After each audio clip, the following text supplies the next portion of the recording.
Well, it's always exciting when you have such a high-level Brazilian Jiu-Jitsu practitioner. This man has been a master of the submission in the UFC, and even though a lot of people know what's coming, more often than not, they're unable to stop. Because the knowledge of the Jiu-Jitsu game is truly something that it's hard to replicate when a guy is as good as he is. I mean, he will jump for a triangle. He will jump for an armbar. And as you slam him to the ground, he starts to understand, okay, I'm right where I need you right now. This is when the game starts for him. If he doesn't secure that submission, he gets you where he needs you to be in order to start to really make you drown.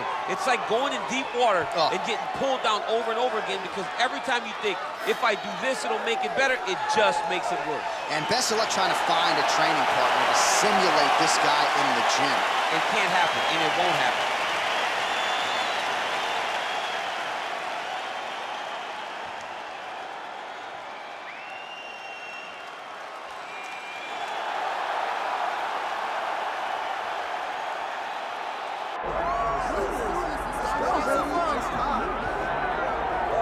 All right, he is the funk master, Aljamain Sterling. We talk so much about the state of this 135-pound division, how it's never been stronger, and yet this guy's starting to distance himself from the pack a little bit. Outstanding grappler, and more often than not, he's going to have a big advantage in that war. Yeah, that's one of the things that separates Aljamain, is that he's one of those guys that tells you what he's going to do, and then he goes and he does it. Nothing's more discouraging for a fighter than to know what you have to defend and still not be able to defend it. Aljamain Sterling is a beast. Now, he did hint to us in the fighter meeting that he thought he could win this fight without chaining takedowns, so perhaps we'll see a strike-heavy approach here from Sterling early. We shall see.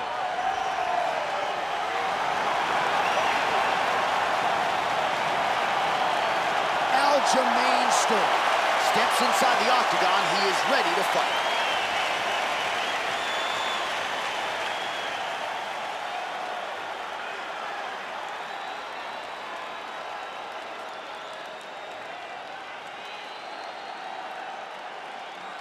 Our tail of the tape for this featherweight fight. Here is Bruce Buffer. Ladies and gentlemen, this is the main event of the evening.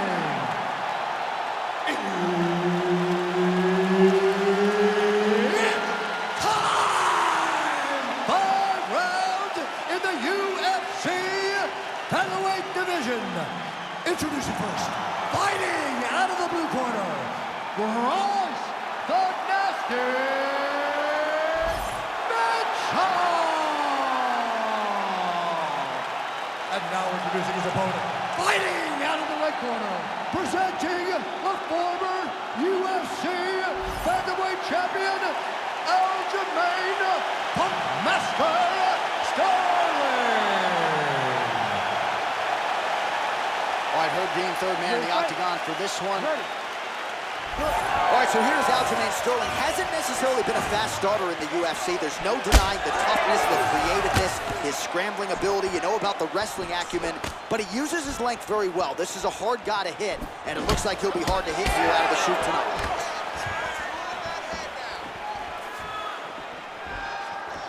Oh, hook to the head by Sterling. Oh, man, I could barely get the Fight Clock sponsor out. These gentlemen are going at it. They are here to fight tonight. I cannot wait for this fight to continue. Massive left hand.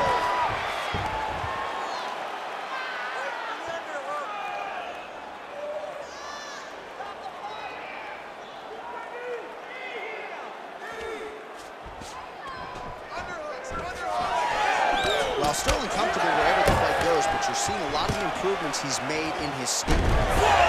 Nice judo toss for him there.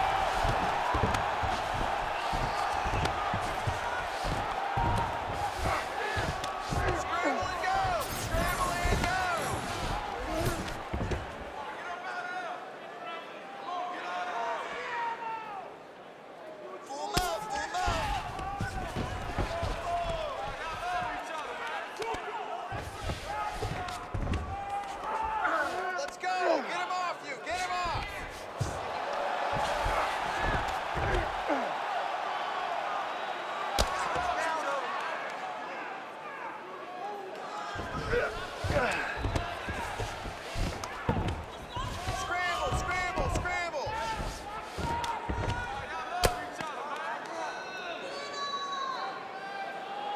Give me that wrist control, let's go. Just over 3 minutes to go.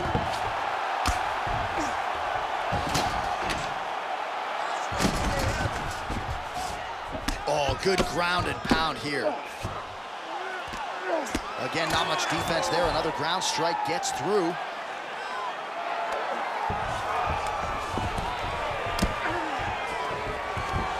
All right, he's got the full mount now. Is this one of the most dominant positions in MMA? Is that fair to say? It's a very dominant position. It's one of the most ideal positions you can get to, especially if you are fighting someone that doesn't truly understand that they're not in as much danger as they are, because it's dangerous, but there are a lot of outs, and if a person isn't very understanding of that, then you can really, really put some damage on it.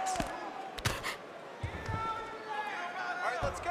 Work those hips. Let's go. All right, dominant position here. He's got the full mount. A lot of different ways he can go here. Maybe try to find an arm bar or just get the ground and pound. He can attack submission, but those submissions will present themselves once he is landing that brutal ground and pound he is known for, because then his opponent will start to get a little bit desperate to get out from under him, which will then in turn leave arms dangling, or he'll turn to his knees and get choked out. Oh, big pop from the crowd as they get back to their feet after a pretty scintillating grappling battle there on the ground. Well, it's an educated crowd, John. They appreciated all the grappling exchanges and how skilled both of these men are. Under 90 seconds to go. Oh, strong reversal on the ground here. Sterling getting touched here repeatedly with these ground and pound strikes from the top. Referee's not going to bail you out. All right, side control now. We'll see if he can advance position. Well, not ideal to spend this much time on the bottom, but you can't fault him for his activity. Landing strikes here from the bottom. Nice work by Sterling. Working off of his back here. Looks like he may try to hip escape. Oh, right into mount. All right, so pretty good damage here with the ground and pound. Nothing super. Oh, might be trying to set up a leg submission here. Oh, I don't know. That heel hook looks tight. Oh, so how about that? The offensive fighter bails on the submission now. Very smart. You got to keep position over submission. Now he's going full mount. 30 seconds to go. Pretty athletic off his back to avoid that strike from the top.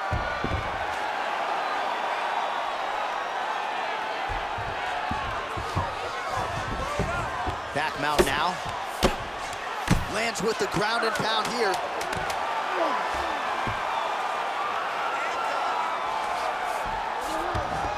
Sterling's in half guard. Trying to pass the guard here, but a nice job by the bottom fighter defensively. Bottom fighter did a fantastic job of following with his hips, making sure he blocked any attempt to get past his guard. Just like you did in the gym, your grappling looks sick. This round, I want you to go out there and do it again. This guy... All right, so there's the horn. Let us now look back at some of the action in that round, DC, and he had his takedown game going early and often. Yeah, he had it going great. I mean, he did a great job of finding his entries, rushing to his finishes before his opponent could react and defend him. He should be very proud of the work he did over the course of that last round.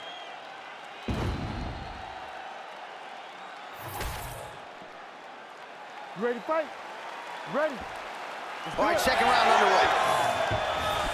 All right, so here we go with the next round. Shades of your teammate Khabib Nurmagomedov in round one. That's some serious ground control. Oh, absolutely. And the ground and pound start was just tremendous control.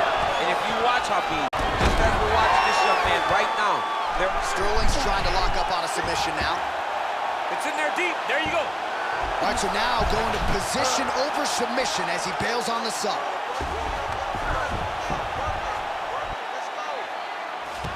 That's a heck of a strike to land from bottom position. Oh, he's got to be careful there, yep.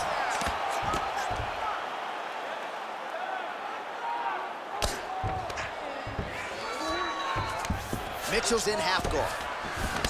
Oh, big shots from the top.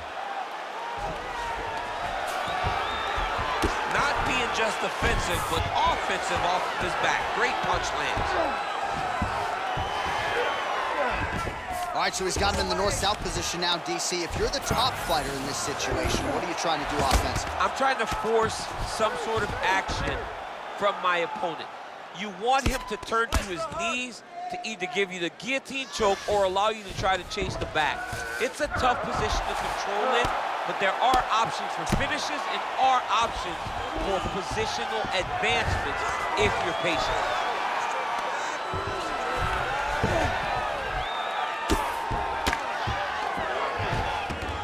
He's got to start throwing down.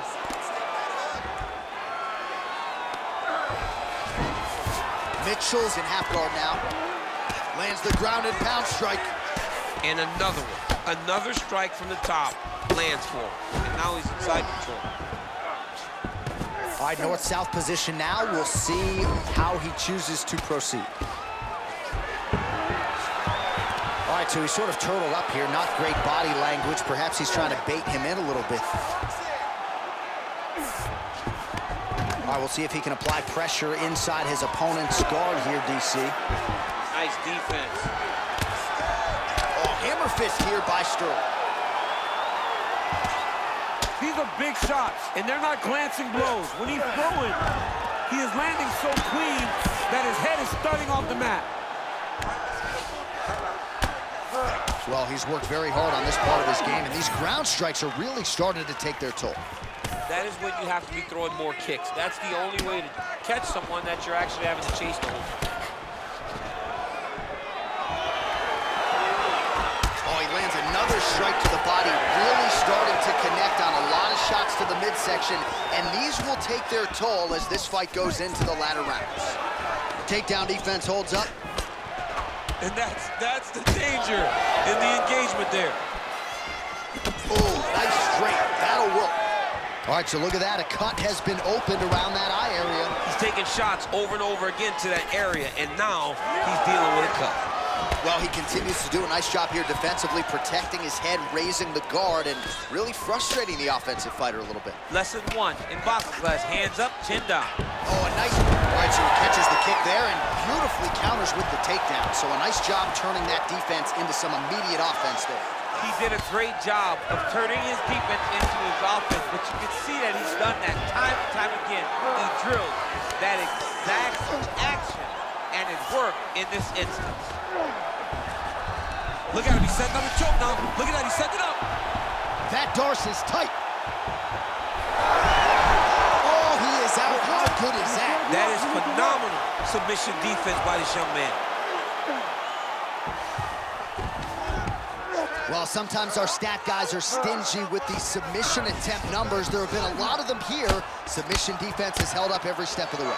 Yeah, he's a great grappler, and he's really, really good defensively because he is so aware of all situations when he's on the ground. He has done an amazing job staying out of those submissions. All right, so now we start to see some visible damage in the form of swelling as the ground and pound strikes continue to land. This is some exhausting work, man. I mean, it is so tiring to be fighting in this way. So much wrestling, so much grappling, expending all this energy trying to hold the guy down. I mean, no takedown is not fought. No reversal is not fought. Everything they're doing is fought to the very last minute before it gets given up. Sterling's eye is essentially swollen shut at this point in time. I'm not so sure they're not going to step in, Daniel, and stop this fight right now. Hard to be a one-eyed fighter in a mixed martial arts setting. All right, somewhat mercifully, that is the end of the round. The swelling around his eye is out of control. Cut man hustling in quickly, but I think they might stop this fight, DC. All right, back to the stool, and he is officially swole, and I'm not talking about muscles. He is swollen up top. I mean, he looks bad. It's because he was too stationary. He was on the receiving end of too many big shots. He was beat up. He was battered. He was bruised. And look at all the swelling. It shows that he has taken far too many. You ready to fight? You ready? Third round underway. Landed that one.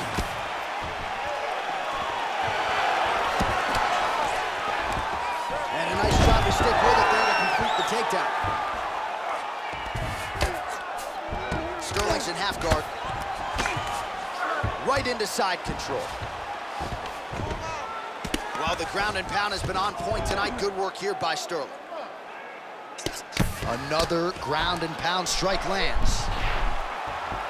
Oh, he's got the Kimura locked in. There it is. Look at him buck and bridge, straighten that arm, get back into the direction that he was straightening the arm, and get back to his knees. Great job.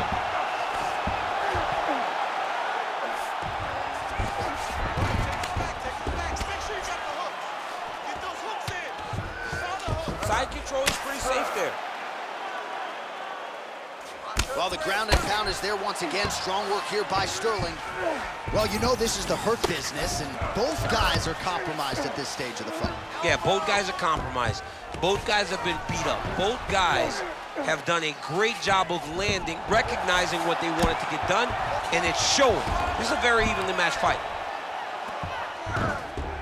This is a terrible position.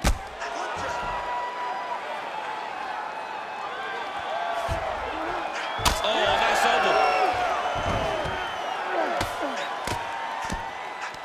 Hey, stay with the game plan. Stay with the game plan. Listen. And Dizzy as he looks to improve position here. Really good job with the ground and pound, and now you can see some visible swelling on his opponent.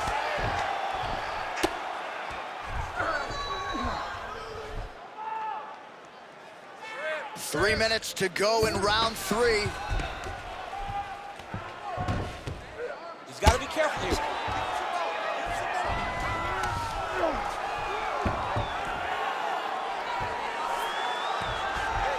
Sterling's going for the sub here. Ooh, that's tight. I'd be tapping. It's starting to get really tight in there. Now he's out. The fight's going to continue. Oh, my goodness. I thought it was over. I thought this fight was over. Ground and pound strike there now.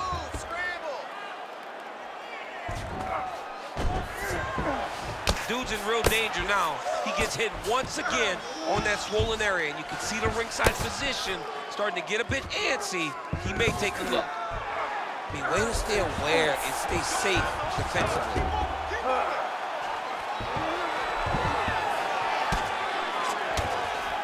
Landing strikes nicely here from top position. Another one. I mean, he cannot miss from the top position. All right, he's got the hooks in, DC, working off of his back. Now look for him to attack the neck of his opponent to try to get the rear choke. Oh, we'll see if he postures up and can get some of his ground strikes going here. All right, so you can see some swelling on the facial region now as his opponent lands yet another strike, and that one was clean. I mean, this guy is so clean with his striking. He knows exactly what he wants to accomplish, and he does a great job of doing just that. Full side control now.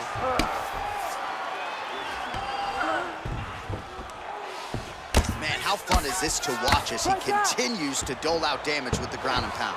Take it back to the days of guys like Mark Coleman, just beating people up in the ground and pound. This guy is a throwback fighter. He's very fun to watch. Yeah, the Godfather would be proud. Oh, this could be over soon. Stop it anyway. Holy smokes! You gotta be kidding me. You gotta be kidding me. Make the bad man stop. A nice stoppage win for him here tonight, and the other side just couldn't handle the incoming assault. A flurry of punches, most of them upstairs, and when those big shots land repeatedly, the referee has no choice but to step in and call the fight.